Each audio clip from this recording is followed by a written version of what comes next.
If you're watching this while eating, scrolling, or thinking about work, stop for a second. Because what I'm about to say might be the most important thing you ever hear, and I don't have time to repeat it. What if I told you that the life you're building right now, the career, the money, the goals, the constant just a few more years, what if all of it is quietly stealing your life from you? Not dramatically, not in some movie way, but slowly, silently, day by day, like a leak you don't notice until the house is already flooded. 5 months ago, I thought I had everything under control. Today, I'm sitting in a hospital room with a plastic tube in my nose, a bracelet with my name on it, and a nurse who checks every 2 hours to make sure I'm still breathing. I'm 42 years old, and I'm dying. Stage 4 lung cancer. Never smoked a day in my life. The doctors said 6 months. That was 4 months ago. So, mathematically, I don't have much left. Maybe weeks, maybe less. And here's the strange thing. I'm not scared of dying. I'm scared of how I lived. That's what's killing me faster than the cancer. Because when they told me the diagnosis, when the doctor said, you should start getting your affairs in order, I didn't think about my money. I didn't think about my job. I didn't think about my achievements. I thought about a random Tuesday night 3 years ago. My son knocked on my office door and said, "Dad, can you play Lego with me?" And I said, "Not now, I'm busy." That's it. That's the memory that keeps replaying. Not the promotions, not the awards, not the bonuses. Lego. A stupid little plastic spaceship we never finished building. Isn't that insane?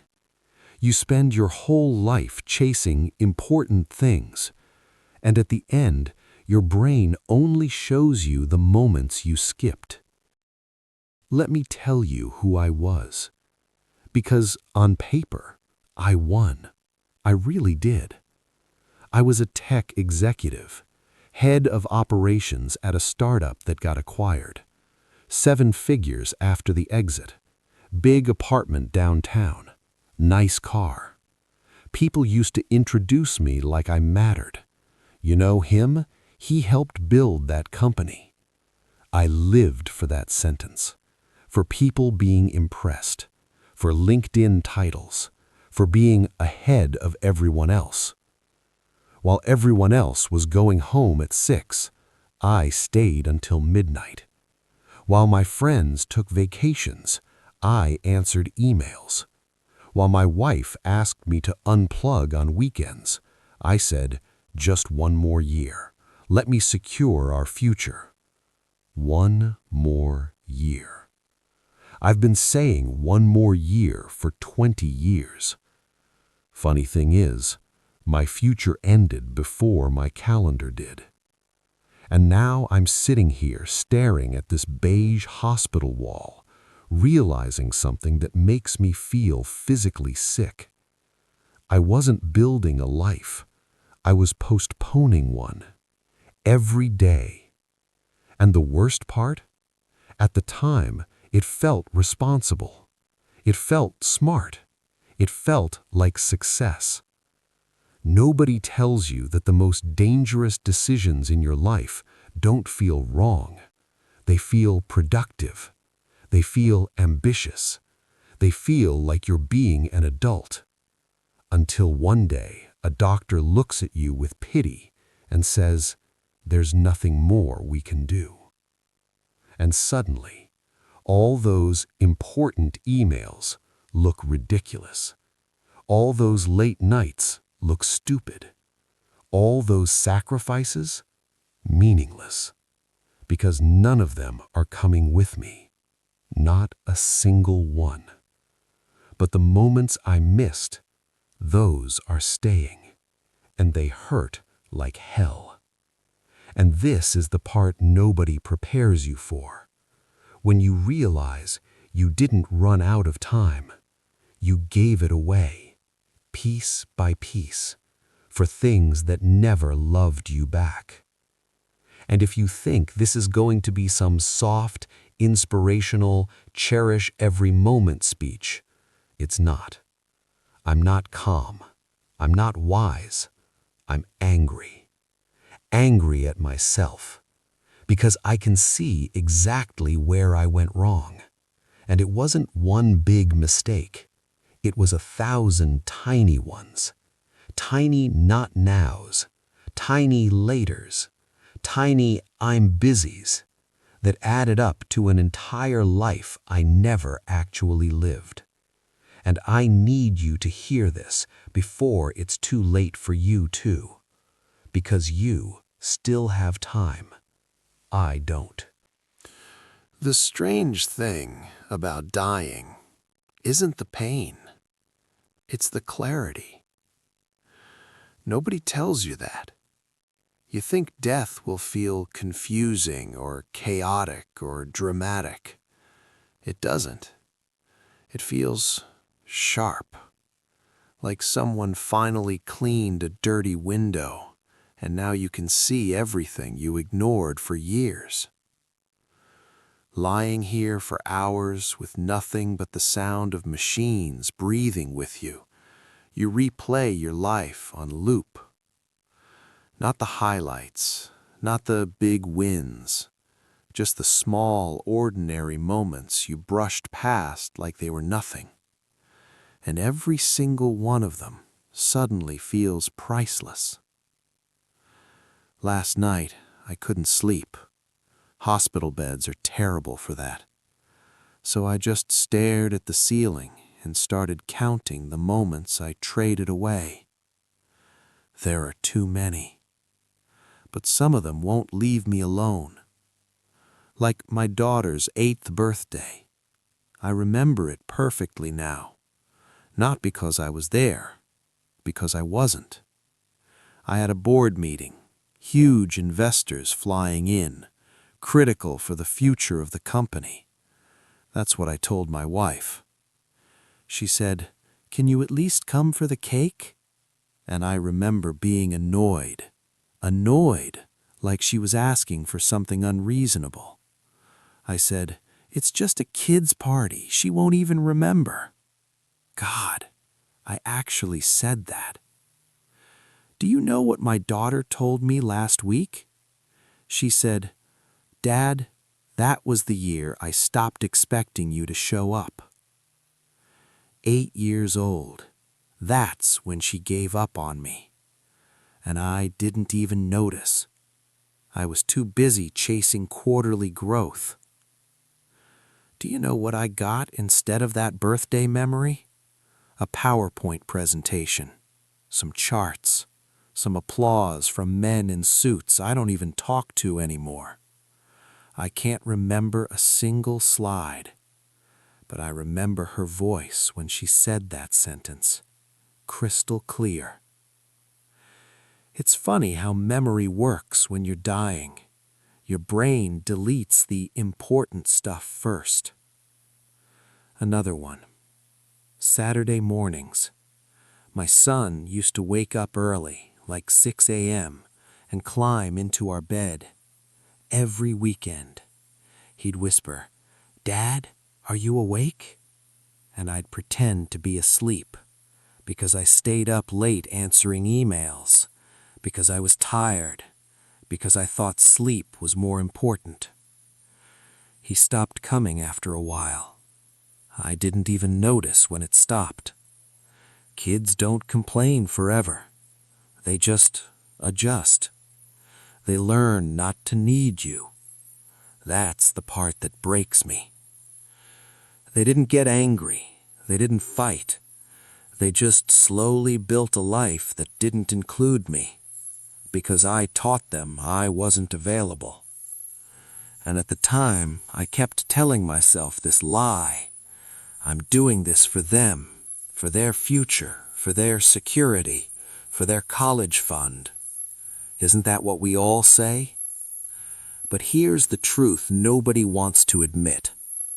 Kids don't care about your stock options. They don't care about square footage. They don't care whether you're successful.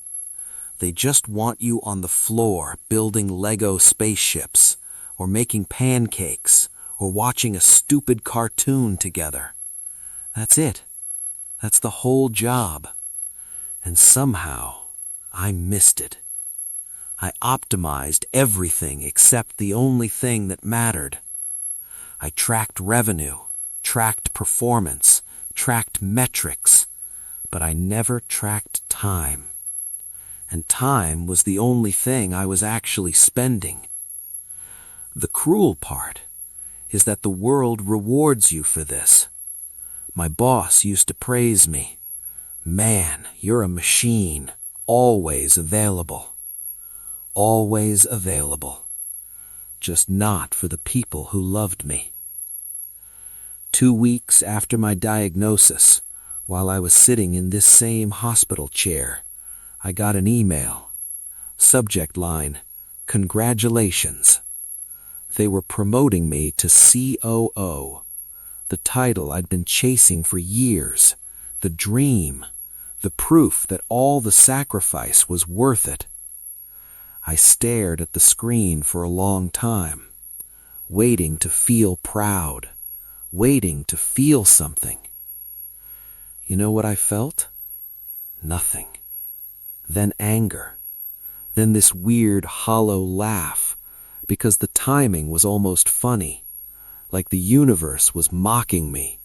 Here you go. You won. By the way, you're dying. All those late nights, all those missed birthdays, all those not nows, for a title I'll never even use.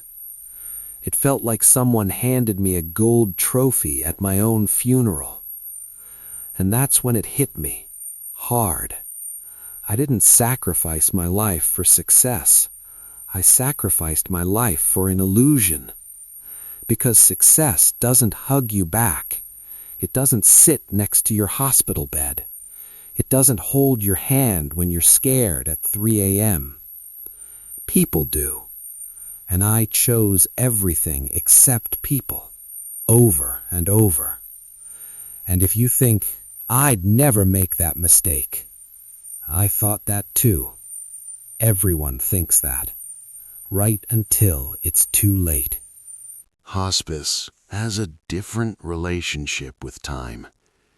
It doesn't move the way it does outside. Minutes stretch forever, but weeks disappear without warning. Nobody rushes here. No one checks their watch. No one says I'm late.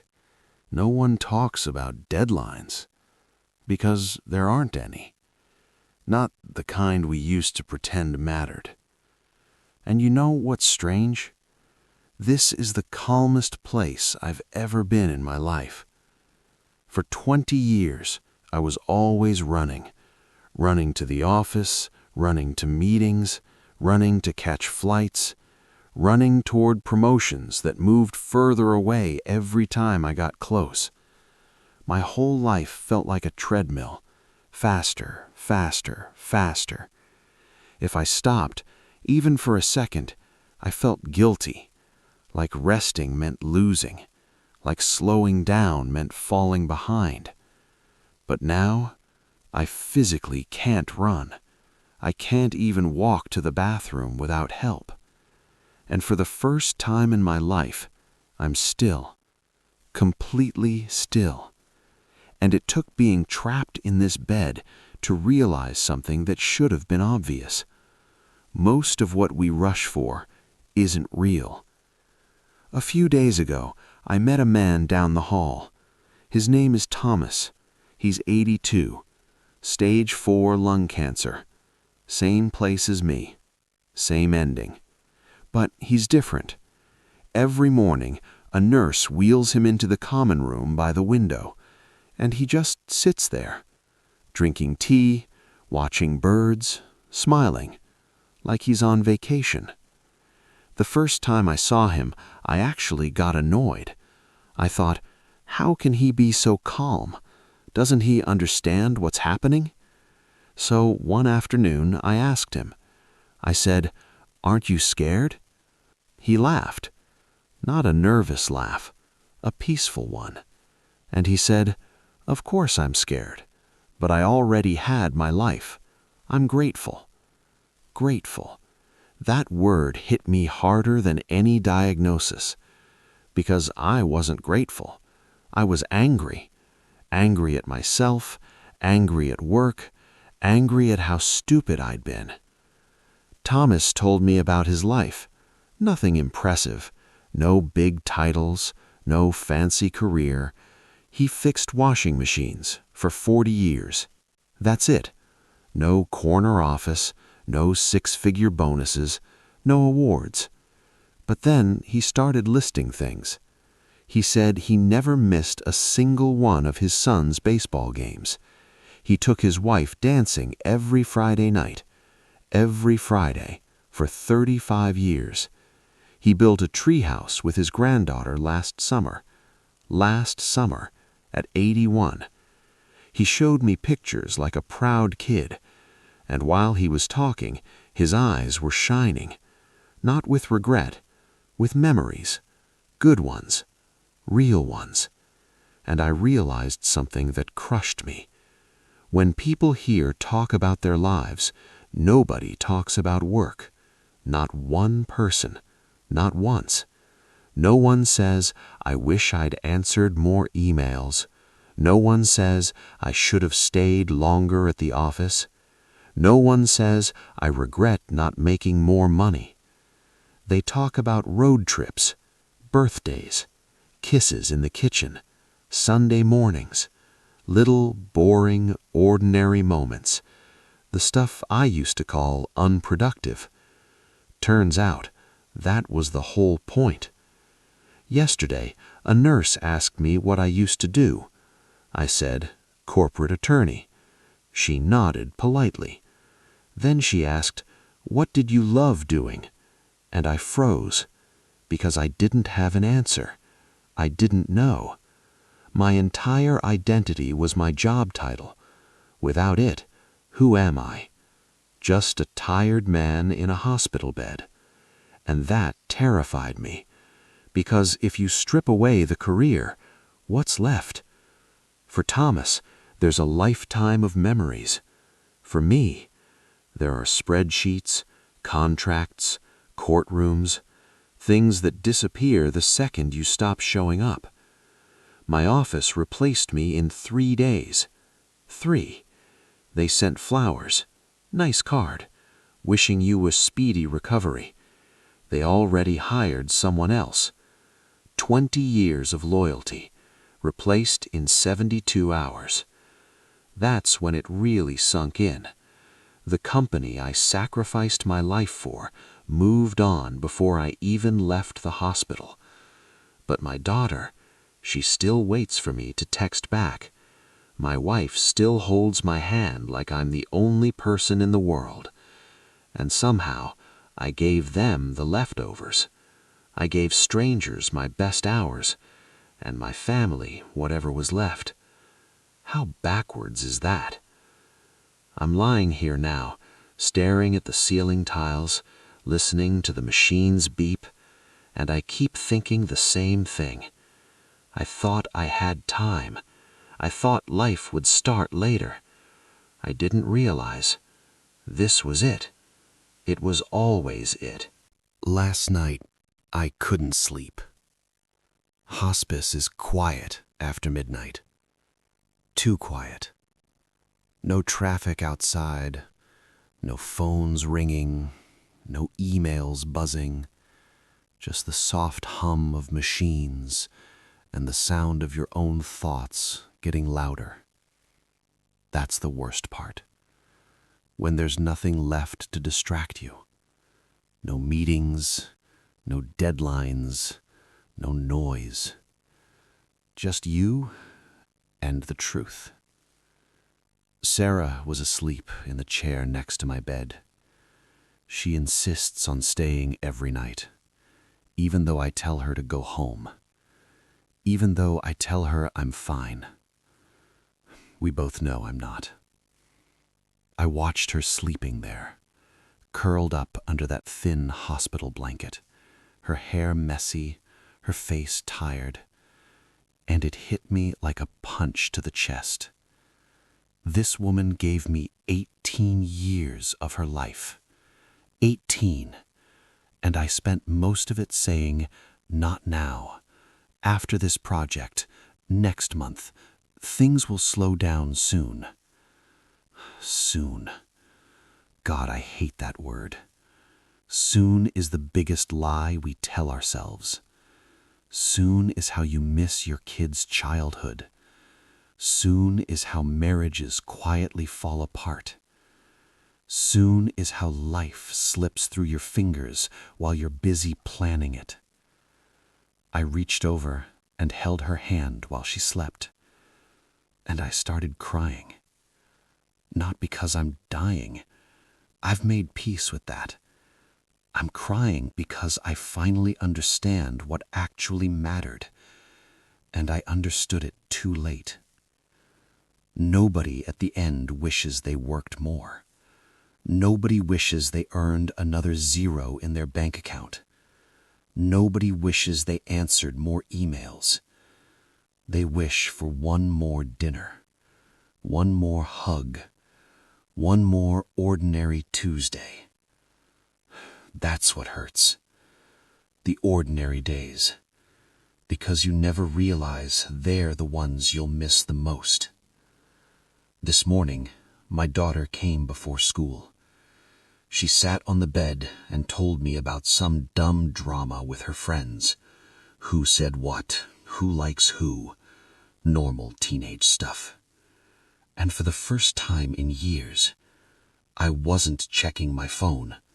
I wasn't half listening. I wasn't thinking about work. I was just there, looking at her, memorizing her laugh, the way she moves her hands when she talks, trying to burn it into my brain. And I thought, why didn't I do this before? This exact moment was available to me for 16 years, free. No promotion required, no extra money needed, just attention, just presence. That's it. That's the whole secret nobody tells you. Life isn't built from big achievements. It's built from tiny moments you almost ignore. Making pancakes, car rides, late-night conversations, sitting on the couch doing absolutely nothing. That's the stuff that counts. Not the corner office, not the title, not the status. All of that disappears. But moments, they stay, if you actually show up for them. I used to think success meant being important to the world. Now I realize it just means being important to a few people. That's enough. More than enough. I can't go back. I don't get another chance. My clock's almost out. But you're probably watching this on your phone or your laptop. Maybe you've got emails waiting. Maybe you're stressed about work tomorrow. Maybe you're telling yourself, I'll slow down later. Don't. Later is a gamble, and sometimes you lose. Call your mom. Text your dad. Sit with your kids a little longer tonight. Take the stupid trip. Learn the guitar. Say I love you more.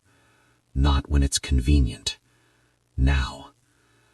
Because one day, a doctor might sit you down in a cold white room, and suddenly all the things you thought were urgent won't matter at all. Trust me, When that day comes, the only thing you'll want is time. And time is the one thing you can't buy back. I have maybe a few weeks left, maybe less. Sarah's getting coffee, my daughter's at school, and I'm lying here talking to a camera, hoping my mistakes can save you from making the same ones. Don't trade your life for things that won't love you back. Don't sacrifice today for a tomorrow that isn't promised. Don't wait for permission to live, because one day you'll run out of some days. I already did, but you haven't. So please, while you still can, go live.